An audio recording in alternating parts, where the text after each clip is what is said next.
one of the things in terms of working on the quad, right? So you get in your front leaning stance, you get this where you see how it's almost straight up and down the shin?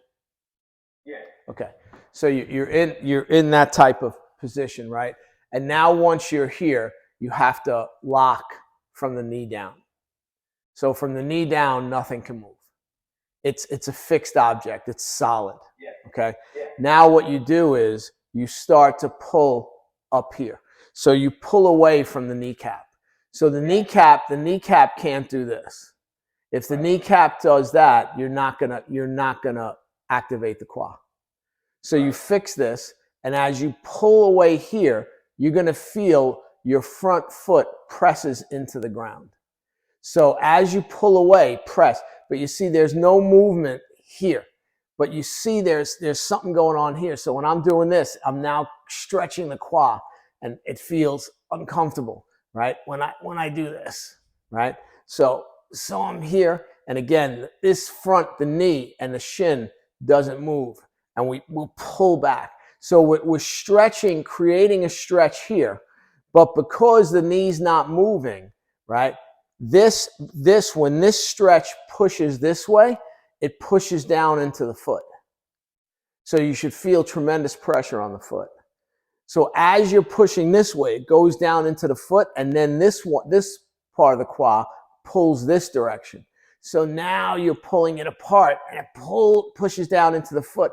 So your foot should feel crazy pressure on the bottom of the foot, right? You're a little bit like this, right? So the feeling has to be that there's someone here pushing on the inside of your knees back. So even when I'm here, when I'm here, the push is like this. So you're letting your knee do this a little bit.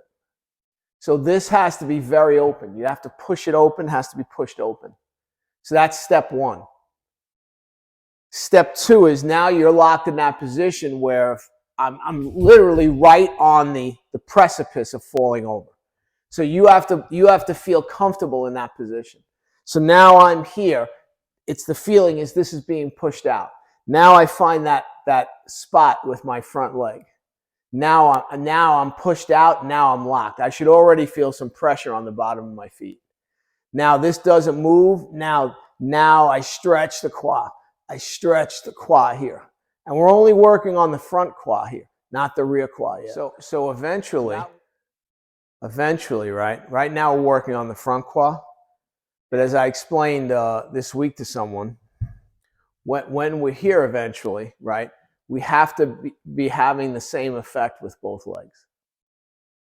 So we're creating this stretch that's pulling off the front knee, but it's coming into the center. But as in coming into the center, it creates a split between here and the bottom of the foot. So the bottom of the foot is being pressed into the ground as this is being pulled back. Now the rear leg, what's going on is, right, we create the same effect in the rear leg by creating a stretch from the lower buttock to the ankle. So now when I'm here, right, and if I do both at the same time, so I create my stretches where I do both at the same time, now my feet are both pressing into the ground tremendously. The problem is it's very hard to do them both at the same time. You have to really work on it. So in the beginning, it's probably best to work the front one individually, then work the rear one individually until you get a feel for it. So with the rear one, when you get a feel for it, your knee moves into the line, but it moves into the line involuntarily, meaning you're not pushing your knee yourself into the line. When you create the stretch and you create here, like right now my quad's stretching like crazy, right? And when my knee slightly moves into that line, it's because of the stretch. And the knee doesn't move a lot. It only moves a little bit into the line, right? Now, so the rear one's doing that. I'm all set with the rear one. Now I do the front one too. Now both quads, right, hurt as I'm doing this. So the question becomes, at what point can you do that without thinking?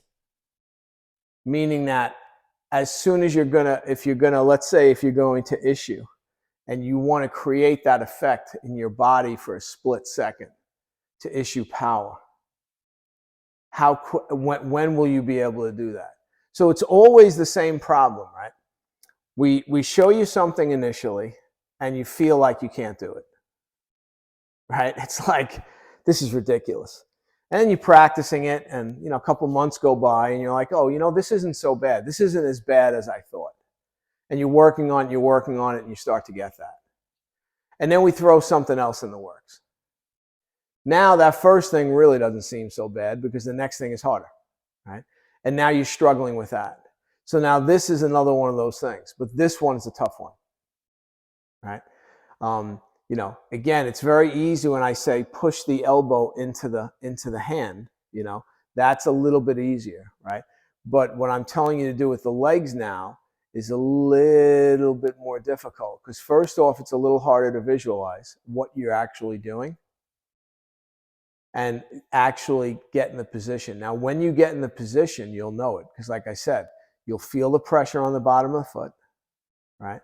And your knee won't move and you'll feel a tremendous stretch in the front quad. When you work the rear one, you've got to first figure out how to do that stretch. I'll bend my knee a little bit more from the lower buttock to the ankle. And when I do that, right, I'll try to do here, right? When I do that, you see how my knee moves back slightly? But you see how this is me pushing the knee into the line. Don't want to do that.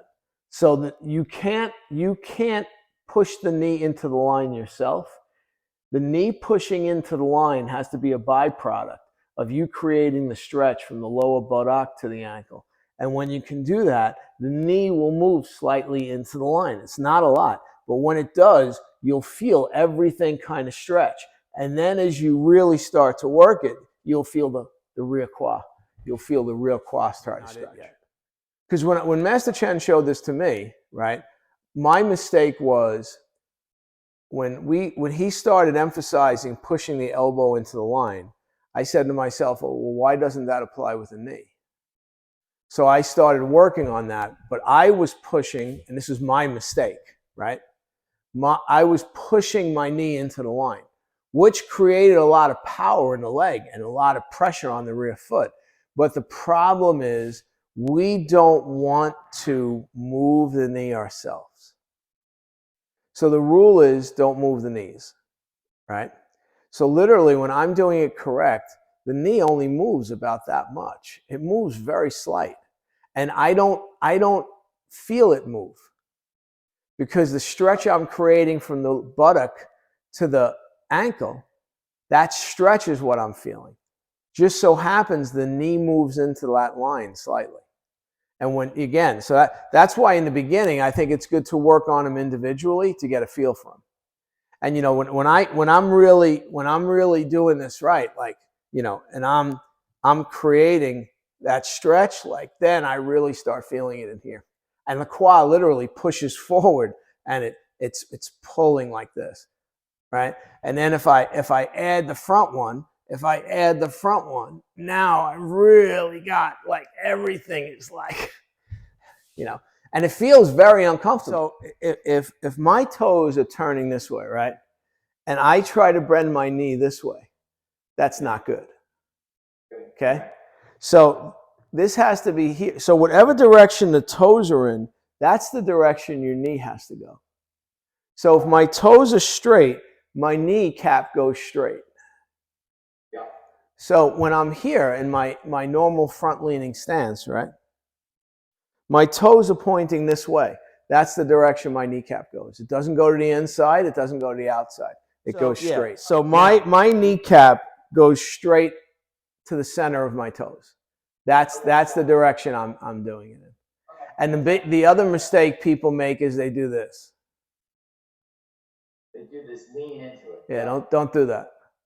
So knees over the toes is not a very good position for the leg. So you want to be here. So then fix the knee. Don't let it move. Yep. Now, as you pull here, press down on the foot. Yeah. And you should feel a stretch here. Yeah. And you feel that pressure going down onto the foot. And then you try to increase the pressure, right? It's when you can really be completely on the floor, meaning when you're locked like this, right?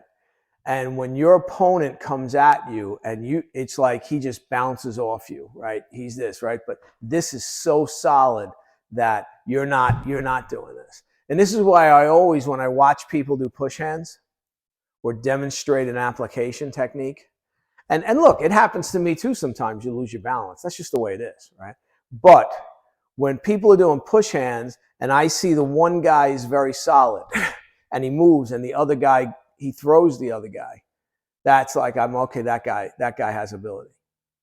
But what I see a lot of is I see a lot of people do the technique and then they do this, right? Or another thing they do is, like I was just trying to explain to someone the other day, if I'm pushing my weight on the guy and that's what I'm using to make him fall, that's not Taiji skill. So again, right, you want to develop that ability where the feet are very rooted in the ground. So you want to be like, you want to be like the mountain, right? And when the wave comes crashing into the mountain, it just breaks up. It breaks up and goes back, right? A plane crashes into the mountain doesn't move. Yeah. The plane just crumbles on it, right? So that's what we want to be. So when the opponent is trying to overwhelm us with his strength and power, we're an immovable force. But if we're not rooted into the ground, right, then we won't be an immovable force. He'll easily knock us over.